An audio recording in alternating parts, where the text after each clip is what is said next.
Olá, vamos falar de análise de balanços para investimentos e hoje vamos trazer mais uma empresa que acabou de divulgar também os seus números referentes ao terceiro trimestre de 2025.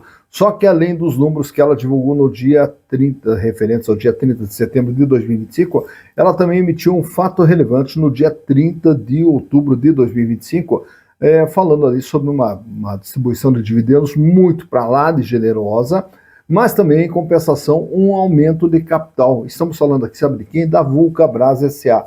E quem acompanha de perto, que está ali atento a tudo que está acontecendo com a Vulcabras, é o meu amigo Henrique Espósito. Henrique Espósito, que nos mandou mensagens, que é membro aqui do canal, a quem eu agradeço imensamente estar conosco também nessa caminhada aqui como membro do canal, e aí nos passou todas as informações ali. Nossa, Ciro, o que está acontecendo com a Vulcabras? E aí nós vamos tentar entender o que está acontecendo com a Vulcabras. Mas também, caso vocês queiram outras empresas, é muito simples, basta entrar aqui, ó, canal Silas Negro, manda sua sugestão, aproveita, faça inscrição, dá o like, venha junto conosco, construir e repartir conhecimentos. Quando eu falo ali que o Henrique ele é membro do canal, você também pode ser membro do canal e será um prazer recebê-los também como membros do canal aqui. Nós temos uma área de membro onde você entra aqui no vídeo, na descrição, tem o link, você clica ali e passa a ter também acesso a conteúdos diferenciados, comparação de empresas, também análise mais avançada sobre empresas, além de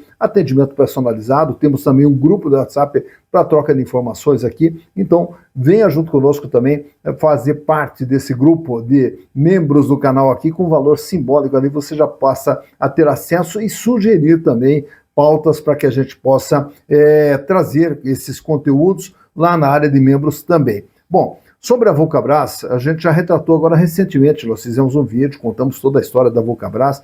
É uma empresa que vem numa crescente, que trocou de comando ao longo da sua existência e hoje quem comanda a empresa é justamente a família do Grendene Bartelli. Grendene Bartelli, mais especificamente, através de fundos de investimentos da própria família, como é o caso da Giampega e também da Gold Negócios também, que pertence ao Pedro Grendene Bartelli. Então ele tem ali a totalidade, uma totalidade não digo, mas uma grande parte das ações é o controlador da empresa. Bom, aí o que acontece então? A empresa, agora nesse fato relevante, ela fala ali de uma distribuição de dividendos para lá de generosa, uma distribuição de dividendos na faixa de 578 milhões, mais um dividendo complementar de 19 milhões. Portanto, 597 milhões de dividendos que serão distribuídos aos seus acionistas. Bom, quando você vai fazer essa distribuição de dividendos, naturalmente que você acaba esvaziando o caixa. Você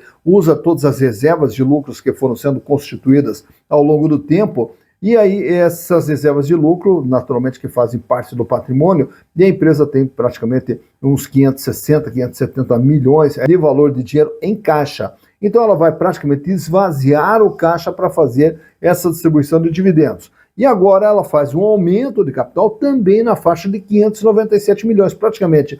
Tudo aquilo que ela vai distribuir de dividendos, ela vai fazer agora um aumento de capital para repor o caixa. Então, ao invés de pegar dinheiro de banco, de empréstimos, de financiamentos e capital de terceiros, aumenta o capital. Quando ela aumenta o capital, ela dilui a participação societária de todo mundo. Mas quando a gente fala de diluir, não é que vai diminuir a quantidade de ações que você tenha dentro da empresa. O que vai diminuir é a proporcionalidade dessas suas ações em relação ao capital total, né? Então, quem tem 10% das ações da empresa, ou acompanha o aumento de capital para manter os 10%, ou não acompanha, só que daí deixa de ter 10%, passa a ter 9%, passa a ter 8%, alguma coisa assim. Então, perde ali a proporcionalidade. Mas, em termos de perder valor, não vai acontecer absolutamente nada disso. Você vai continuar com a tua quantidade de ações com o valor de mercado dessas ações. Outro detalhe também está no valor que está sendo proposto ali, em torno de R$13, acima de R$13, o lançamento de cada nova ação. E aí, por que essa diferença de R$23, que é a cotação dela hoje, para R$13, que seria o lançamento? É que daí o que nós vamos ter ali? Em primeiro lugar, que quando vai ser feita essa distribuição de dividendos, a tendência o que é? É que o valor da ação ela recue, até porque o valor da ação, teoricamente, acompanha o valor patrimonial. Como a gente vai diminuir o patrimônio da empresa, já que vai ser distribuído para o acionista, teoricamente o valor de mercado também diminui, tá? E além disso, daí também está sendo concedido ali um deságio justamente para estimular a entrada desses novos acionistas dentro da empresa e repor o valor no caixa da empresa. Claro que se as ações forem vendidas por um preço superior aos R$13, entra mais recursos ainda na empresa, que daí é o ágio na emissão dessas ações aqui. Então, esses esclarecimentos que constam lá no fato relevante publicado pela empresa. Tá, mas e qual é a lógica atrás de toda essa operação? Por que distribuir um caminhão de dinheiro e depois lançar ações para fazer isso aí? É que ali, naturalmente, o que acontece? Como nós temos ali o controlador Pedro Grandene Bartelli,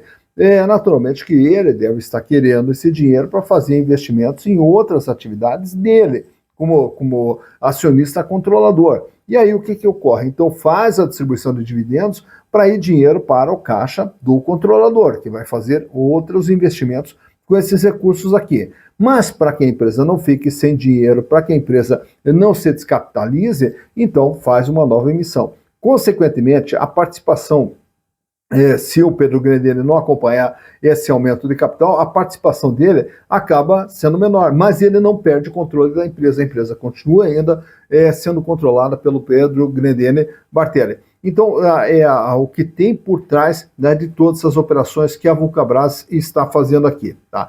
Bom, mas para entender também o outro fato que o Henrique havia nos solicitado uma abordagem sobre a questão do resultado não recorrente, que o que ocorre também, como a gente vai ver no balanço.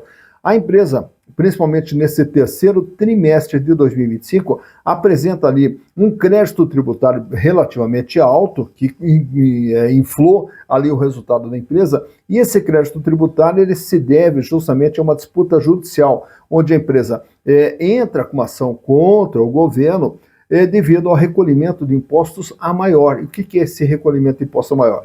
É que, como já temos aqui uma jurisprudência onde o PIS e o COFINS incidente sobre a venda, ele tem que ser calculado com a exclusão do ICMS da base de cálculo, então com isso a empresa ganhou essa questão tributária e teve o crédito reconhecido nesse valor. Então esse crédito ele acaba sendo ali um não recorrente, que vai aparecer só nesse balanço desse ano de 2025, em especial do terceiro trimestre, só que não vai se replicar lá para frente, até porque o crédito ele acaba sendo lançado numa data só, então ele não é todo trimestre que vai ter esse crédito tributário ali, então isso aí também vamos abordar na nossa análise. Enfim, mas para saber hoje como que está a situação da Vulcabras, estamos trazendo aqui também o balanço do terceiro trimestre, comparando o primeiro, segundo, terceiro tri, bem como acompanhando o terceiro tri em relação a períodos anteriores. Então, para conhecer a Vulcabras, vamos aos números.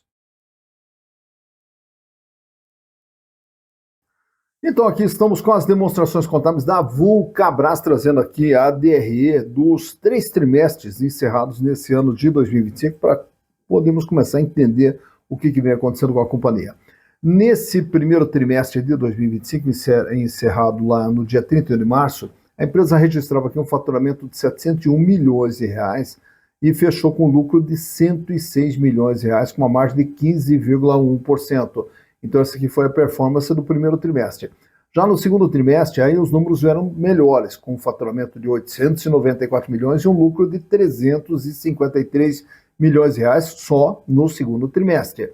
Já no terceiro trimestre, encerrado agora em setembro, que foram as últimas informações apresentadas pela companhia, ela reporta aqui um faturamento total de 955 milhões de reais e um lucro de 547 milhões de reais. Bom, aqui daí, naturalmente, que nós temos que entender que vamos ter aqui um efeito não recorrente nessas demonstrações, até porque quando se forma o resultado da Vulcabras, a Vulcabras ela produz e vende calçados, 701 milhões.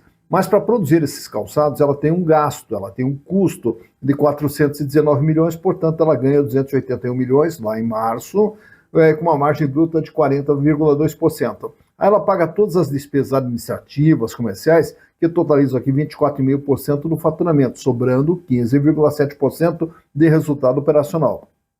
Como a empresa trabalha com folga financeira, ela tem aqui uma receita financeira de 0,3% e pagou impostos incidentes sobre os resultados no valor de 6 milhões de reais, o equivalente a 0,9% do faturamento, fechando, né, com a margem de 15,1%. E aí, quando a gente vai acompanhando agora o restante do ano, esse custo que era de 59 permanece aqui em 59,2 e reduz aqui para 58,6. Já a despesa, que era de 24,5%, ela cai para 11,4% e agora ela volta para 21,3%. E o resultado operacional, ele fecha com 20,1%, menor do que foi no segundo trimestre, porém maior do que foi lá no primeiro trimestre. E aí, quando aparece aqui esse imposto, que aqui não está entre parênteses, porque entre parênteses eu apagar, aqui está credor, né? Elevando o lucro de 192 milhões, com mais 354 milhões de impostos sobre o lucro, 547 milhões. E o que é esse efeito não recorrente que falamos há pouco aqui? É que como a empresa teve um ganho ali de uma ação tributária envolvendo a questão da cobrança do PIS e COFINS sobre o ICMS, então a exclusão do ICMS na base de cálculo do PIS e COFINS, então esse ganho de causa ele representou aqui um crédito tributário. Porém, esse crédito tributário ele não vai se repetir nos demais exercícios, razão pela qual há que se tomar cuidado com esse número aqui, com esse lucro que não é todo ele da atividade da empresa. Então, aqui para termos uma ideia do que é o lucro da atividade, a gente vai ficar aqui nesse número. 109 milhões, 263 milhões, 192 milhões, tá? Bom, quando trazemos esses números aqui já comparados com períodos anteriores, vamos observar que ao longo do período, o faturamento da Vulcabras ele vem crescendo de 1 bilhão e 800 para 2.500, para 2.800, para 3 bilhões e 48 e agora até setembro, 2 bilhões e 551, projetando aqui um faturamento superior a 3 bilhões e 200 para 2025. O faturamento vem numa crescente. O lucro de 313 milhões, 469 milhões, foi para 494, foi para 569 milhões e esse ano está com 1 bilhão e 6 até setembro. Só que temos que descartar aqui um não recorrente. Então, como eu falei para vocês, vamos nos basear para ter uma noção mais real da empresa nesses números aqui operacionais. Então, ele vem com uma margem de 17,4%, 17,5%, 19,3%, 19% e 22,2%. Então, as margens da empresa melhores do que nos anos anteriores, desconsiderando aqui até a questão do não recorrente desse crédito de imposto aqui. Outro detalhe que chama atenção quando vamos analisar aqui o balanço da Vulcabras é que a empresa ela também vem crescendo a cada ano de 1 bilhão e 900 para 2 bilhões e meio, para 2.700, para 2.900, para 4 bilhões e 218, a empresa vem numa crescente, o tamanho da empresa cada vez maior. E o capital de giro vai crescendo na mesma ordem aqui. Ele sai com 1 bilhão 299, 65,1% de representatividade em relação ao ativo total, vai para 1 bilhão 593, 1.960, 2 bilhões 127 e 2 bilhões 758 milhões, mantendo aqui os 65,4% de representatividade. Então, quer dizer, a empresa ela vem numa crescente, vem aumentando o capital de giro, mantendo o capital de giro no volume aqui de 2 bilhões 758. E o caixa da empresa sendo reforçado a cada ano. 114 milhões, vai para 197, vai para 361, vai para 307 milhões, e agora em setembro fecha com 567 milhões de reais de dinheiro, caixa, banco, aplicação. O contas a receber também aumenta, fechando em 1 bilhão e 14, e os estoques também aumentando para 893 milhões. Portanto, a empresa toda ela vai numa crescente, tanto aqui na parte de investimentos do imobilizado, como também na parte de capital de giro. Já o endividamento da empresa ele é visto aqui nesse grupo, no passivo, onde temos aqui as dívidas de curto prazo, as dívidas de longo prazo e a dívida total. E a dívida total da empresa era de 638 milhões lá em 2021, o equivalente a 32% de tudo que a empresa tinha, ela devia 32%. Dívida essa que cresce em valores nominais para 808 milhões, porém o peso permanece nos 32,1%. Fecha 2023 com a dívida recuando aqui para 779 milhões, 28,1%. Em 2024, 882 milhões de dívida, uma dívida de apenas 29,5% em relação a todo o patrimônio. E agora, nesse mês de setembro, fecha aqui ó, com uma dívida de 1 bilhão 715. Então, o que a empresa faz? Aqui ela pega financiamentos de curto prazo, pega também financiamentos de longo prazo, e o endividamento ele aumenta para 1 bilhão 715. Então, esse crescimento que nós vimos aqui, de 2 bilhões e 900 para 4 bilhões e 218, se dá justamente através da utilização de capital de terceiros, que aumenta a dívida de 882 milhões para 1 bilhão 715, 40,7% o peso da dívida em relação ao patrimônio total. Apesar do crescimento, não é uma dívida alta. Agora, outro detalhe que chama atenção aqui também é isso aqui, ó. Quando nós temos aqui dentro do patrimônio líquido, capital e reservas e reserva de lucro, a empresa fecha nesse semestre, terceiro trimestre de 2025, fecha com 803 milhões de reais de lucros acumulados. E esses lucros acumulados é que agora vem a operação da empresa. Desses 803 milhões, 578 milhões serão distribuídos através de dividendos. Então a empresa vai pegar grande parte do lucro que está lá acumulado e vai distribuir para 578 milhões. E ao distribuir esses 578 milhões, o que vai acontecer? Naturalmente que vai sair dinheiro aqui do caixa da empresa, tá? Então, até em função disso, que a empresa já aumenta aqui seu endividamento de curto prazo, de longo prazo, reforça o caixa para fazer essa distribuição de dividendos aqui. Bom, com isso, como ela vai reduzir drasticamente seu caixa, o que a empresa já está fazendo agora? Já lançando um aumento de capital, lançando mais ações no mercado para repor o caixa. Então, basicamente, o que dá para entender aqui é que os acionistas controladores, então, através dos acionistas controladores, é que a empresa está fazendo essa distribuição de dividendos. Então, há um interesse dos controladores em que a empresa distribua grande parte desse lucro, e aí, para repor o caixa da empresa, agora lançam novas ações e aí repõem o caixa da empresa. Então, basicamente, é uma operação aqui para justamente fazer uma distribuição de dividendos, atendendo a uma solicitação dos controladores. Mas, enfim, a empresa repondo o caixa através do aumento de capital, volta à situação basicamente normal aqui, como ela estava, que é justamente um caixa na faixa de 500 milhões de reais, aí faz a distribuição de lucro, o patrimônio líquido aqui, ele recua com a distribuição de lucro, mas ele já é reposto através do aumento de capital. E a empresa se mantendo lucrativa e vendendo cada vez mais a cada exercício e se mantendo também bastante lucrativa. É uma empresa que não tem problemas financeiros, visto que tanto seu índice de liquidez geral e corrente trabalha aqui num nível bastante alto, 2,65 de liquidez corrente, para cada R$1 de dívida que vence no dia a dia, ela tem R$2,65, paga só por uma situação financeira muito confortável. Endividamento também, apesar da elevação, ainda é uma dívida baixa, perto do patrimônio total, até porque a empresa sempre trabalhou com baixo nível de endividamento. É uma empresa que trabalha com margem de 16,8, 18,5, 17,6, 18,7, né, que são essas margens apresentadas aqui, que é o que sobra de tudo aquilo que a empresa vende. E aí, esse ano, com 39,45%, porém, aquilo que nós falamos há pouco aqui, que há que ser desconsiderado, né, os resultados não recorrentes, que são os créditos tributários, que não vão incidir nos períodos subsequentes também. Ela é uma empresa que traz retorno sobre tudo aquilo que foi investido, 15%, 18%, 17%, 19%. É uma empresa que gera ganho para os seus acionistas, 23% em 2021, 27% em 2022, 24,80% em 2023, 27% em 2024 e agora até setembro já gerou 40,21%, naturalmente que com os impostos aqui, o crédito dos impostos que fazem parte também desse indicador aqui. E aí o valor de uma ação da Vulcabras, hoje, patrimonialmente, R$ 9,11. E você compra essa ação por R$ 23,28. Esse aumento de capital já está previsto ali com valor mínimo acima de R$ 13.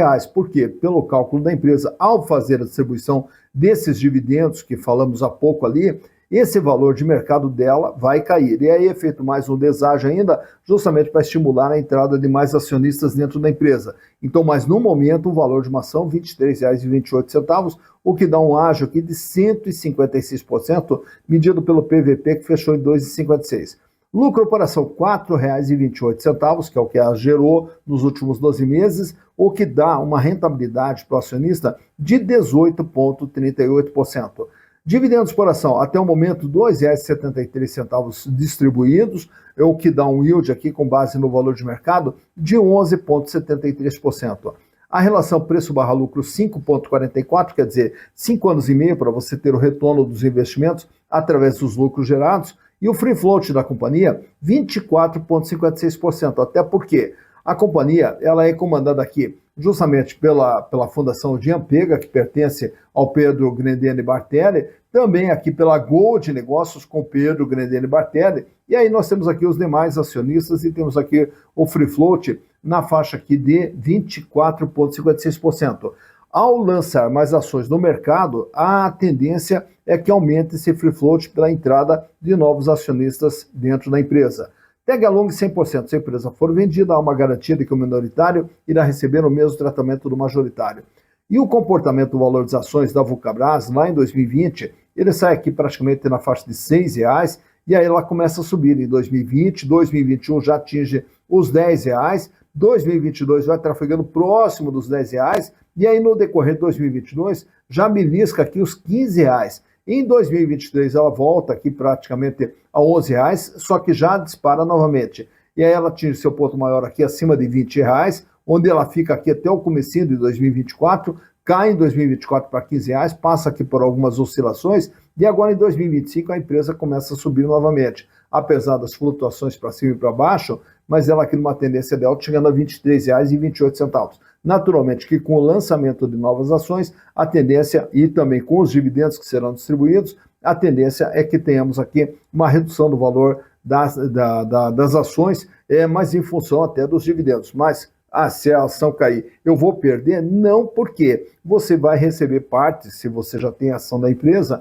em dividendos. Então está aqui como que vem se comportando o valor das ações da Vulcabras S.A.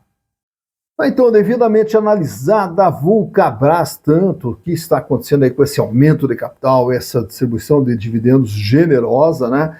Como também o que está acontecendo no balanço da Vulcabras. Espero ter atendido aí a solicitação lá do meu amigo Henrique Espósito também e atendido também as expectativas de todos vocês retratando a Vulcabras. Mas caso tenha ficado dúvida, caso tenha alguma coisa que você não entendeu, manda mensagem aqui nesse WhatsApp aqui, estaremos aqui também à disposição para esclarecer as dúvidas dentro daquilo que esteja na nossa área de conhecimento, dentro daquilo que a gente consiga identificar e naturalmente que vamos repassar para vocês com o maior prazer. Agora, se você quer mais informações ainda, venha ser membro conosco. Você estará colaborando aqui com o canal também para que a gente possa continuar construindo e levando esses conhecimentos com qualidade, com confiabilidade para todos vocês. Consequentemente, para lhes dar uma base melhor para tomada de decisões. E ao ter essa base melhor para tomada de decisões, você vai tomar decisões mais seguras, reduzindo riscos, ampliando possibilidades de retorno,